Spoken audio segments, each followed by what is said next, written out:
हमीरपुर लोकसभा चुनाव क्षेत्र से कांग्रेस के संभावित प्रत्याशी एवं ऊना विधानसभा क्षेत्र के पूर्व विधायक सतपाल रायजादा ने कहा कि लोकसभा चुनाव से पूर्व प्रदेश में भाजपा द्वारा ऑपरेशन लोटस रचा गया, जो लोकसभा चुनावों में भाजपा पर ही भारी पड़ेगा। वहीं प्रदेश में 6 सीटों पर होने वाले उपचुनाव को लेकर भी लोगों में भारी गुस्सा है। कांग्रेस पार्टी लोकसभा की 4 सीटों के साथ साथ उपचुनाव की भी सभी सीटों पर जीत दर्ज करेगी, बल्कि जनता भाजपा को करारा जवाब भी देगी। उन्होंने भाजपा द्वारा जारी चुनावी घोषणा पत्र को झूठा जुमला करार दिया। वो बिलासपुर स्थित इंदिरा भवन में सदर ब्लॉक कांग्रेस कार्यकर्ता बैठक के बाद पत्रकारों को संबोधित कर रहे थे। सतपाल रायजादा ने कहा कि इस उपचुनाव में कांग्रेस की लड़ाई भाजपा से नहीं, बल्कि कांग्रेस के बागी एवं निष्कासित विधायकों से ही है। भाजपा द्वारा कांग्रेस से निष्कासित विधायकों को भाजपा में प्रत्याशी बनाने के चलते भाजपा नेता भी बौखलाहट में है। कांग्रेस ही नहीं बल्कि भाजपा नेता भी इन्हें सबक सिखाने को उतारू हैं। भाजपा में शामिल बागी विधायकों के शामिल होने से भाजपा कार्यकर्ता अपने आप को ठगा सा महसूस कर रहे हैं, वो भी उनके खिलाफ है। उन्होंने भाजपा पर आरोप लगाते हुए कहा कि प्रदेश में पहली बार भाजपा ने कथित तौर पर जो खरीद फरोख्त की जो परंपरा शुरू की है, वो जनता के हितों से खिलवाड़ है। कथित लेन देन को लेकर ये पूरा षड्यंत्र भाजपा की ओर से रचा गया। वहीं उन्होंने 3 निर्दलीय विधायकों द्वारा त्यागपत्र देने के मसले पर सवाल उठाए। इस अवसर पर उन्होंने एक प्रश्न के उत्तर में कहा कि अगर उन्हें पार्टी की ओर से प्रत्याशी बनाया जाता है तो वो तन मन धन से जनता की सेवा करेंगे। केंद्रीय मंत्री अनुराग ठाकुर की तरह जनता को बीच मझधार में नहीं छोड़ेंगे। आपने पैसा लिया है, आप उनके गुलाम हुए हैं। और एक बात और मैं बोलना चाहूंगा दोस्तों, बड़ी बड़ी बातें होती हैं आजकल, वोटें आ गई है, तरह तरह की बातें होंगी, धर्म की भी बातें होंगी, धर्म के नाम की भी बातें होंगी, जय श्री राम के भी नारे लगेंगे। लेकिन एक बात याद रखना मेरे दोस्तों, जब भी किसी अधर्मी ने कोई अधर्म करना होता है तो वो धर्म का सहारा लेता है, ये याद रख लेना आपने। अगर रावण भगवा पहनता नहीं, अगर रावण साधु का भेष में ना आता तो माता सीता का हरण कभी नहीं हो सकता था। ये आप याद कर लो, माता सीता का हरण भी तभी हुआ जब रावण ने भगवा पहना। माता सीता पहचान नहीं सकी कि इस भगवे के अंदर साधु नहीं, इस भगवे के अंदर रावण है, राक्षस है। नहीं लगती है।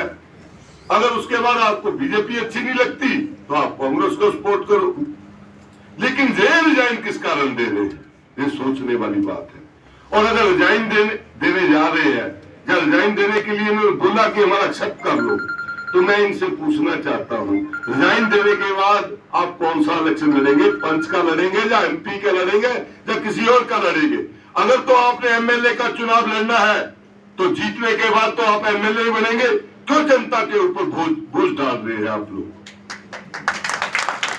इससे साबित होता है, ये कहते हैं कि साबित करो कि हमने पैसा लिया है तो साबित करो। इससे साबित होता कि आपने पैसा लिया है, आप उनके गुलाम हुए हैं।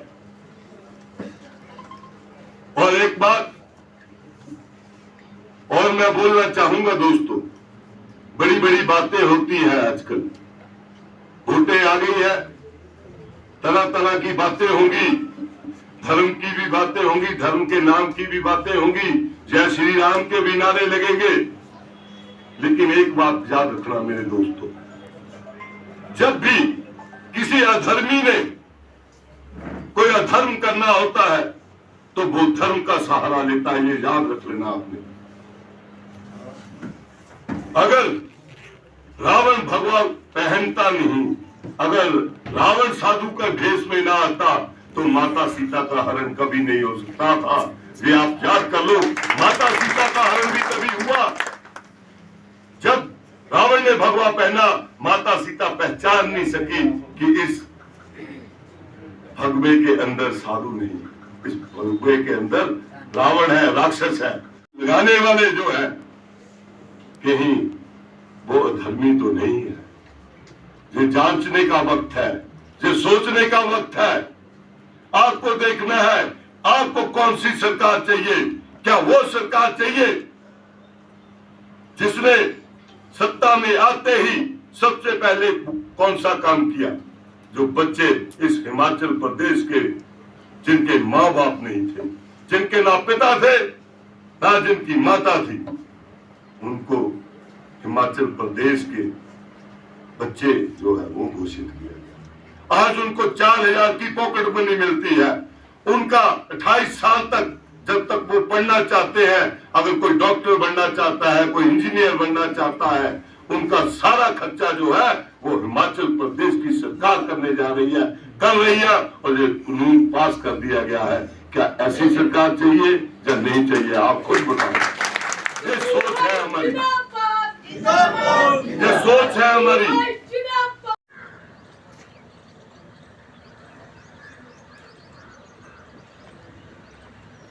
आज सदर कांग्रेस की जो बैठक थी वो हिमाचल प्रदेश कांग्रेस के महामंत्री श्री बम्बर ठाकुर जी और हमारे बीच में विशेष रूप से उपस्थित श्री रायजादा जी, हिमाचल प्रदेश के जो उपाध्यक्ष हैं और हमारे संभावित लोकसभा के उम्मीदवार, और मेरे बड़े भाई हिमाचल प्रदेश कांग्रेस के प्रवक्ता व सेवा दल के हमारे वरिष्ठ साथी भी श्री विजय डोगरा जी यहाँ पहुँचे और हजारों की संख्या में कार्यकर्ताओं ने इनका स्वागत किया।